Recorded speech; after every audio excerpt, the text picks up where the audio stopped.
Hello everybody, thanks for joining us for another virtual story time here at the Canyon City Public Library. We like to start our story times off with our welcome song, and it's sung to the tune of Twinkle Twinkle Little Star, and it goes, "Oh, welcome, welcome everyone, now you're here, let's have some fun. First we'll clap our hands just so, then we'll bend and touch our toes. Welcome, welcome everyone, now you're here, let's have some fun." Good job, everyone. Hopefully everybody's been enjoying our virtual story times. We are doing in-person story times Mondays, Tuesdays, and Thursdays, all at 10:30, so stop in and see us here at the Canyon City Public Library. The story that I will be reading today will be Lucky Tucker by Leslie McGurk, published by Candlewick Press. When Tucker woke up on St. Patrick's Day, he got off on the wrong paw.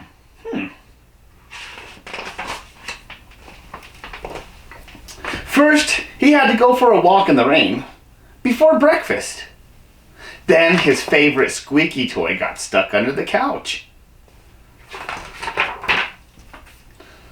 Just when he thought it couldn't get any worse, a black cat hissed at him. Hiss! My luck needs to change, thought Tucker. What if I roll in a bed of clovers? Maybe their luck will rub off on me. Little did he know that he was being watched by a leprechaun. You just rolled in my bed of four-leaf clovers, the leprechaun said. Now you will be the luckiest dog around. And off he ran. Tucker chased after the leprechaun, but he got sidetracked when he saw a boy licking an ice cream cone. The top scoop was about to fall off. Tucker made the catch. Wow, what a lucky dog, the boy said. By now, the leprechaun had disappeared, so Tucker decided to go to the dog park. That was it. Today was his lucky day. He got to play and wrestle with all his best friends. On his way home, Tucker passed by the bakery that sold homemade dog biscuits. Aren't you a lucky dog, Tucker? Said the baker. I've got a peanut butter shamrock, a chicken-flavored pot of gold, and a cheese-flavored horseshoe just for you. When Tucker arrived home, the mailman was delivering a big box. You're the luckiest dog I know, the mailman said, because this box is for you. Tucker tore open the box and jumped inside. His owner said, Lucky Tucker, you were supposed to have a bath tonight, but let's play with your new toys instead. Finally, it was time for Tucker to go to bed. It was his luckiest day ever. He was already dreaming about next St. Patrick's Day. The end. Lucky Tucker. Hopefully everybody's still been practicing good hygiene at home. We've been using a song here at the library the kids seem to enjoy. It is Tops and Bottoms. It's the hand washing song, and it goes, tops and bottoms, in between, rub them all together, nice and clean, tops and bottoms, in between, scrub them all together, nice and clean. Good job, everyone. Hi, everybody. Now let's read Pocket Full of Colors. Pocket Full of Colors, The Magical World of Mary Blair, Disney Artist Extraordinaire. Written by Amy Guglielmo and Jacqueline Tourville, illustrated by Bridget Berriger, and published by Athenaeum Books for young readers. Under a wide blue sky, on a red dirt road, in a lemon yellow house, there lived a girl named Mary.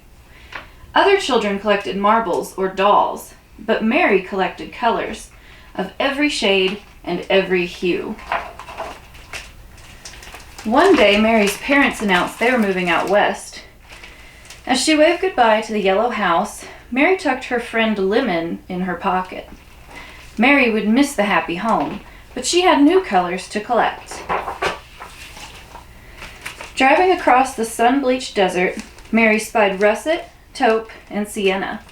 When she arrived in California, she glimpsed the azure ocean and found groves of golden fruit dripping from viridian trees.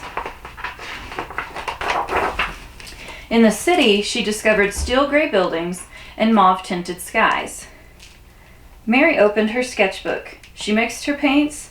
She would save these shades for just the right time. When she was older, Mary went to art school. She met Lee. He showed her rosy pink and blushing red. She kept those colors in her heart.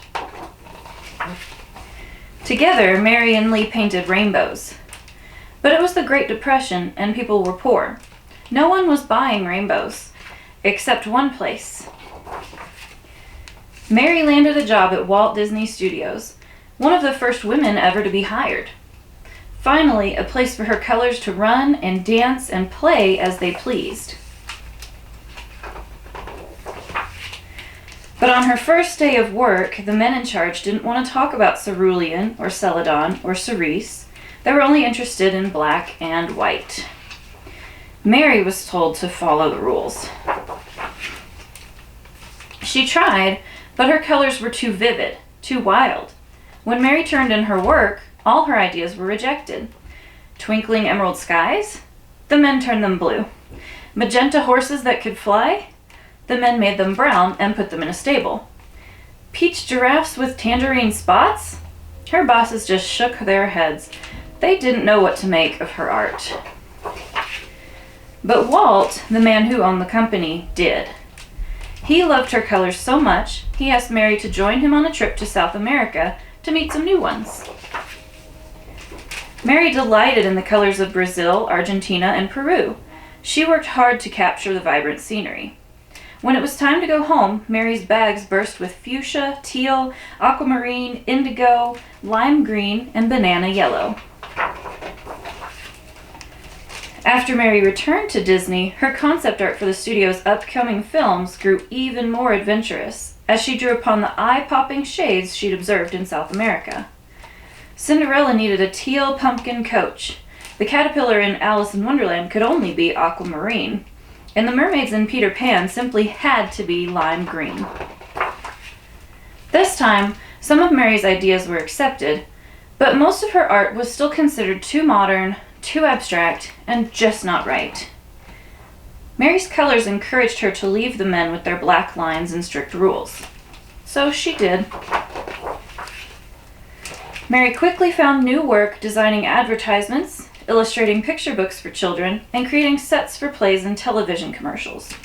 She enjoyed the freedom of these new jobs, but Mary missed Walt. Then one day, out of the blue, her phone rang. It was Walt. "Mary, I have a project for you. I need your wild and beautiful colors," his voice boomed. Walt explained his idea to build a magical ride that would teach people about cultures from around the world. The ride had to be full of color, which meant there was only one person for the job. "Mary, you know about colors I've never even heard of before." Mary smiled, and then she frowned as she remembered the rules and the lines and the men in charge who didn't understand her colors or her style of art. There was only one way to answer. "Yes," said Mary, but her yes came with a condition. This time, Mary wanted to be the one in charge. Walt welcomed her aboard. Mary's paint seemed to sparkle when she hung up the phone. She had never been to places like China or Morocco or Kathmandu, but her colors had. Sitting down to work, she squeezed out dabs of paint. Lemon yellow, aquamarine and azure, mauve, taupe, tangerine, russet, sienna and steel gray, celadon, cerulean, cerise, magenta, teal, indigo, and emerald shined from her palette. And when she picked up her brush, the colors Mary had so carefully collected all her life took her on a trip around the globe. When the work was done and the ride opened, people gasped in awe. It's a Small World was a sensation. When it was Mary's turn to take the ride, she leaned back in the boat and let her colors wash over her. It was a world of laughter, a world of smiles, and color, color, color everywhere. This, at last, was Mary's world. Pocket full of colors. Thank you for joining us here for another virtual story time, and we'll see you next week. Bye-bye.